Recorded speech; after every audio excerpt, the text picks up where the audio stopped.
All right, welcome back to the show, everyone. Hope y'all having a good day so far. So I had this suggestion to check out this video from Andy Hoops, and it's titled "The Most Embarrassing Attempts at Ring Chasing You've Ever Seen." And I mean, off the top of my head, I gotta remember like Shaq in Boston. You know, like that one was probably the funniest one to me. But we got more recent ones that I'm sure he's gonna talk about in this vid. You know, like KD to the Suns, you know, etc., etc. So, anyways, I'm looking forward to watching this one. It keeps popping up on my feed too, like whenever I'm chilling watching videos, and I'm like, I totally want to watch this video, but I've had to save it. So here we go, finally time. Guys, as I always do, I'm going to link the original video down below in the description. So if you want to check out Andy's channel, I highly recommend it. You also see a list of channel members. Shout out to you guys. I appreciate you all. Guys, I just want to get to it. I've been waiting to watch this vid for a while. So please like the video. I'd appreciate it. And here we go. Numbers now the other way. Throwing it up for Shaq. And he one-handed. Remember when Shaquille O'Neal joined the Boston Celtics? The Big Shamrock. To his 5th championship? Okay, so we're starting here. Ultimately failing in the most embarrassing way. The self-proclaimed Big Shamrock looked like a mere fragment of what he once was. But funny enough, the Celtics were 28-9 when Shaq played, but only 28-17 when he didn't. So he still contributed to helping his team win. In this video, however, let's take a detailed look at 6 of the most embarrassing attempts at ring chasing. Let's just be real. At that point, as a Celtic, he just gained so much weight that it was like, man, you're looking to get carried. You know, at least when he was with Phoenix, he was in pretty good shape, and then when he went to Cleveland, he was still in pretty good shape. He just let loose in Boston. And unlike Shaq, who actually is a former multiple-time champion, these 6 players never won a title, and their last desperate attempts at getting one turned into dust. Just want to say to their organization, congratulations and good luck. We just didn't get it done, but I just try to come back next year and do a better job. Karl Malone. Who can forget this infamous super team? In the 2003 offseason, 2 longtime veterans approaching the end of their careers, Gary Payton and Karl Malone, yearned for a championship. After nearly 2 decades of coming so close but falling short. We know where this is going. Well, it's time for an easy ride. And by joining the Lakers, they assumed it would be an easy ride. While Gary Payton eventually won the title with the Miami Heat a few years later, the same cannot be said for Karl Malone. Yeah. The 2003-04 season turned out to be his final year in the league, and it was a rough one indeed. For one, Malone was always an Iron Man. Dude played at least 80 games in every single season of his career besides the lockout-shortened season, and he never got a serious injury before. Until now. The Lakers started the season going 18-3 with Malone in the lineup, but a knee injury forced him to miss 39 straight games. It was nearly 3 months before he... Yeah, and this is when he was trying to hit up Kobe's wife, Vanessa, by the way, was when he was injured on the sidelines. He was like... anyways, I don't want to get into it. Why Karl Malone got to come up so early? We just did that very action a couple of days ago. Let me just summarize Karl Malone real quick here. In this instance, Karl Malone went to the Lakers. It's hard for me to judge as a basketball player because he spent his whole career with Utah. Took him to 2 NBA finals, did everything that him and Stockton did, and Sloan did everything they possibly could to win. So him knowing it's probably his final year or final 2 years, it's hard for me to hold it against him that he did ring chase at the end. You know, he wanted one by the end. But that's as nice as I'm going to be about it. And I'm not going to talk about Karl Malone after this. Returned, and when he did, it was clear the injury still bothered him, and that lingered through the playoffs too. Right now, I'm looking at Karl Malone, and they're going to have to yank him off the floor. No doubt. Ultimately, the Lakers still reached the finals, and despite being heavy favorites, got stomped by the Pistons in 5, with Malone re-injuring his knee and struggling to produce against Detroit's daunting defense. However, it wasn't just the misery on court that plagued Karl's time in LA. Off the court, the Lakers' drama was headlined by Kobe Bryant's court trial. There it and is. Apparently, him and Karl never got along either. with Kobe telling him to, quote, "stay away from my wife. What's wrong with you?" I guess there's quite a few things wrong with him. This was after an encounter where he caught Carl flirting with Vanessa. Okay, well, I wasn't going to talk about it, but here we go. Of course, neither of them should be held in high regard, but for Carl, this was the moment that made everyone realize he's not going to be back next year. Kobe literally went to the Lakers front office and requested them not to re-sign him, to which Carl made this public statement. "Misery loves company. This is a Hollywood soap opera, and I'm not going to be a star in another Bryant soap opera." And that was it. The Lakers did not bring him back, and his career ended just like that. Good, man. You don't do that, man. You just don't do it. There's certain things you don't do, you know? And then to do it and then not apologize, like, you apologize, man. This has nothing to do with Hollywood. Same rules go in here in the desert, you know? It's your coworker. That's your teammate. Okay? You leave his damn wife alone, dude. Especially when she ratted you out because she's not into you. Sorry, Carl. She wasn't into you, so she ratted you out. At that time, right then, you should have been so embarrassed, so ashamed of yourself that you apologize, you make a public statement or whatever you got to do. You at least apologize man to man, and then you apologize to Vanessa. What'd you do instead? You acted like you're a victim, like you're in the middle of some Hollywood clown show. You were the freaking clown, Carl. One of the most embarrassing failed attempts at ring chasing that ended in the most humiliating way. Yep. And with that whole interaction with Kobe, I didn't think Malone's reputation could get even worse, but it did. Wesley Matthews. For those unfamiliar, I like how he just hinted at you know what. Wesley Matthews was a prominent role player for a long time, mostly known for his days as the starting shooting guard on the Portland Trail Blazers, and later on, the Dallas Mavericks. However, a torn Achilles in 2015 severely slowed him down, and some would say he never successfully bounced back from that injury. When his days in Dallas concluded, he opted to chase what he never accomplished, that illustrious title. Sadly, the championship has always eluded him several times. Here's what I mean. In the 2019-20 season, Matthews signed with the Milwaukee Bucks, joining reigning MVP Giannis with one goal in mind: to win the championship at all costs. Nearing the end of his career and seeing his game steadily drop off, Matthews knew there wasn't much time left. Unfortunately, things did not go as planned. The Bucks got surprisingly bounced in the second round to Miami, and the Lakers won the championship that year. Okay, but we know what happens the next year. Did they trade him, or did he go somewhere else? So Matthews then decided, you know what? LeBron, Anthony Davis, it seems like they're gonna dominate. Oh, so he goes to the winner? Okay, yeah, this is gonna be bad. The league for the next couple years, so let me hop on that train.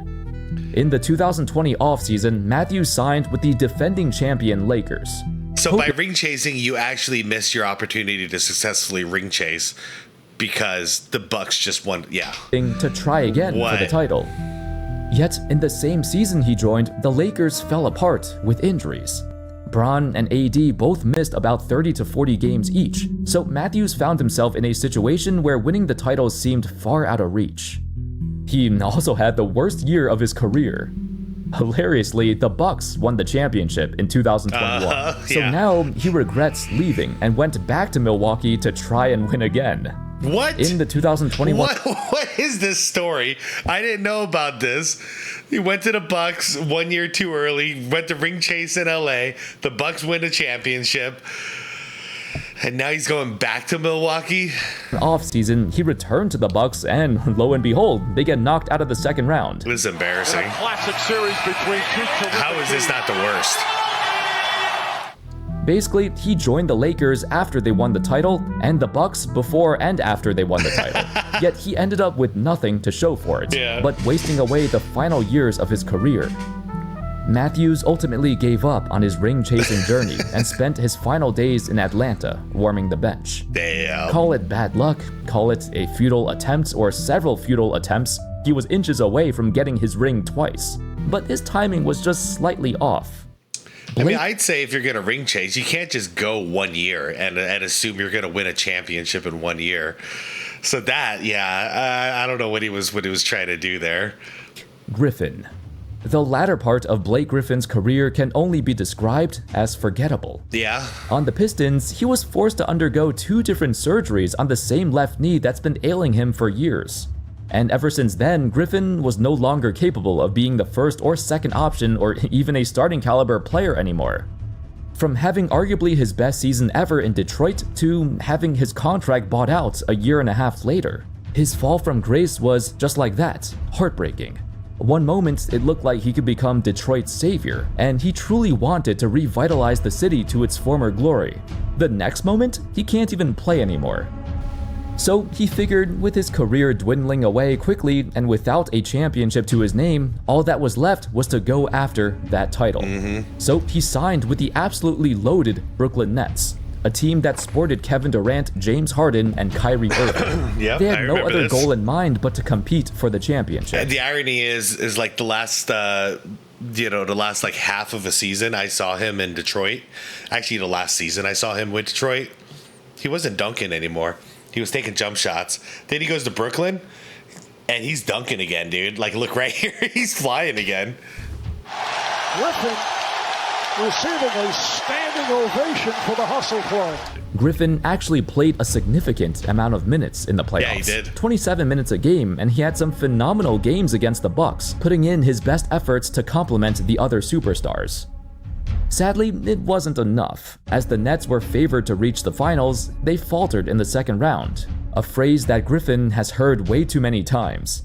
Fast forward to September 2022, he had another chance to chase that title. Okay, the Brooklyn thing, like, I can't really blame him for doing it. He's at the end of his career. He's got a couple of bum knees, and this is an opportunity. They weren't already a champion; they were potential champions. I can't really. This doesn't compare to the last situation, But okay, let's see. I do remember him joining the Celtics too. A few months after the Boston Celtics lost to the Warriors in the NBA Finals, Griffin noticed this young, upcoming Celtics team and thought to himself, I want in. He signed a 1-year minimum contract, but he didn't really play much at all. In fact, this turned out to be his final year in the league, as the Celtics got knocked out in the Eastern Conference Finals by the 8th seed Miami Heat. Then, right after he retired, the Celtics won the 2024 championship. Yeah. The funny part is, Griffin was contemplating returning to the Celtics for one last season, but he realized his body was breaking down and couldn't contribute like he wanted to. Dude has had 9 different surgeries in his 10+ years in the NBA, Damn. so it was time to hang it up. Anderson? So far the theme is don't just spend 1 year in there. If you're going to ring chase, spend 2 years. Verajao. For most players who chase a title, they're shameless and don't care about embarrassing themselves. I don't remember Verajao ring chasing. This is going to be interesting. For Anderson Varejao, however, his story of chasing a championship is more demoralizing than most, cause he never even wanted to in the first place. Varejao spent 11 seasons on the Cleveland Cavaliers from 2004 until 2015. He was there through LeBron's first stint in Cleveland and still remained after he came back for his second stint. Yeah, I like Verajao, dude. Hard worker. This brings us to the 2014-15 season. LeBron's first year in his return saw the Cavs reach the finals where they lost to the Golden State Warriors. Varejao did not play in the playoffs at all. In fact, the past few years have been rough. He was hospitalized for a blood clot, he suffered a broken wrist, and he even tore his Achilles that forced him to miss the entire 2015 playoffs. Dang.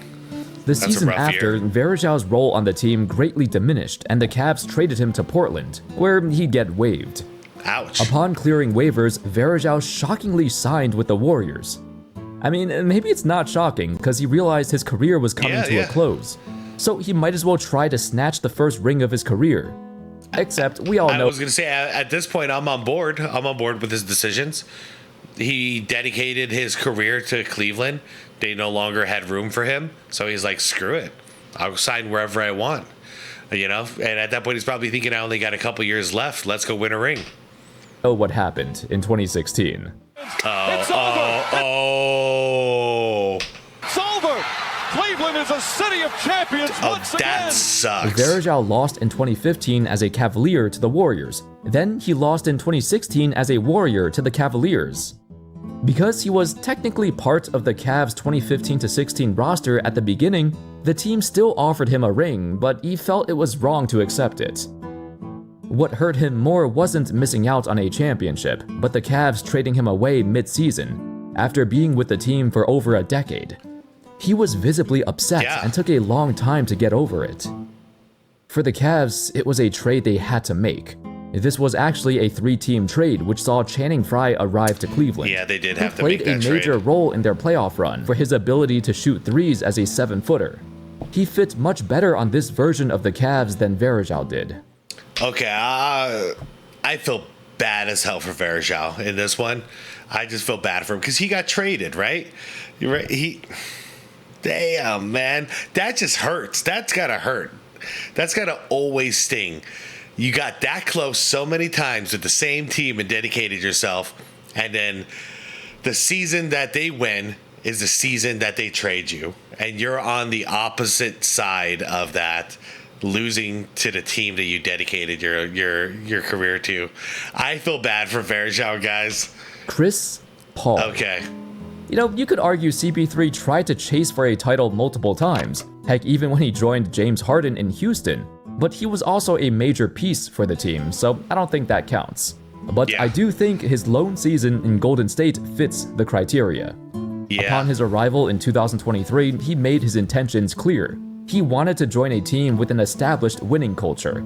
It also happened to be the first time of his career when he came off the bench. Prior to Golden State, Paul started in 1,214 consecutive games. So to just take a step back and not start was a new thing he was willing to accept if it meant a shot at getting a ring. Unfortunately, this attempt at chasing the title wasn't exactly the best attempt. While the Warriors did win the title a year ago in 2022, their team was getting older. Most reasonable folks assumed that was the Warriors' last run, so Paul kinda joined them a few years too late. To be precise, they were bad and missed the playoffs entirely. Erick Dampier. I can't be mad at the guy. After what we did to him, I can't be mad at him. You know, screw it. Isn't he, I think did he sign back with the Clippers? I think I'm not tripping when I say that. I think he signed back with the Clippers. Dampier. I kind of hope he wins the championship. I was really hoping he'd win one here in Arizona, but we know that ain't happening. Know about Erick Dampier. If you're like me, you not probably enough. I just remember him as a Maverick. Remember him for his years in Dallas. Yeah. Dampier was the team's starting center for a long time during the midst of Dirk Nowitzki's prime. He was their center when Nowitzki won his MVP and when the Mavs reached the finals in 2006.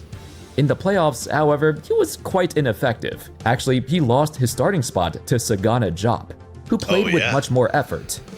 Eventually, the Mavs saw their hopes for a title dwindle as the Heat came back to win in 6 games. One would imagine this Mavs team surely would be back in the finals soon, considering they're still young and in their primes. Unfortunately, for the next 4 seasons, they couldn't make it back there. Erick Dampier's final year on the Mavs would be the 2009-10 season. In the summer of 2010, upon hearing LeBron's decision— Another one of these stories? So he's gonna leave right before they win. —to join Miami, Dampier realized his career was coming to an end and wanted one last chance to win the title. He did not believe Dallas was the place to do it. With the Heat being heavy favorites coming into the season, it seemed like a good choice to join.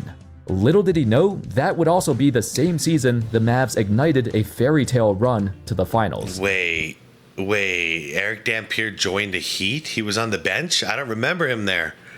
Where, coincidentally, they defeated the Miami Heat to capture their first ever championship.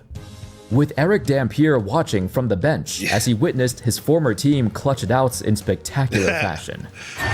Nowitzki, left hand, lays it in, and it's 103.92, and that should do it for the Dallas Mavericks. That's gotta suck. Yeah. I mean, I don't blame Dampier for jumping ship, because Miami was definitely the favorites to win. But to do it in the summer right before the Mavs won the title is gut-wrenching.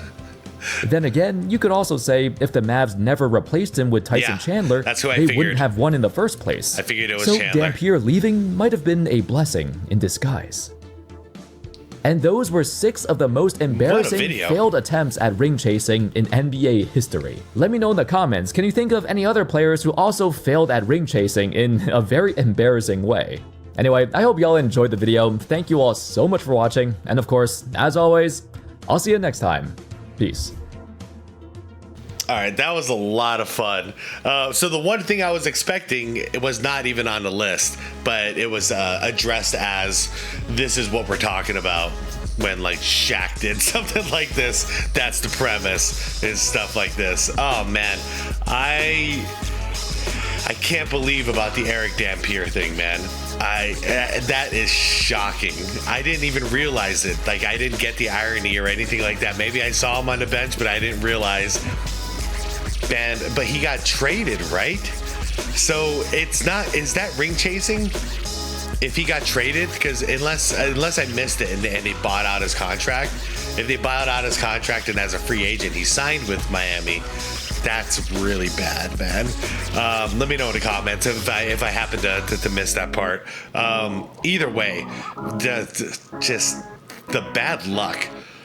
Being with the team for so long, being devoted, and then all of a sudden you're on the opposite side, you know, while in the NBA Finals, while the team you loved is winning, and you're on the opposite end. I can't even fathom what that's got to feel like. That's got to feel terrible. Guys, let me know what you thought of the video. Oh, man, I really enjoyed this one. This was a good one, so shout out to comments. Good suggestion on this one. Guys, I'm going to head out.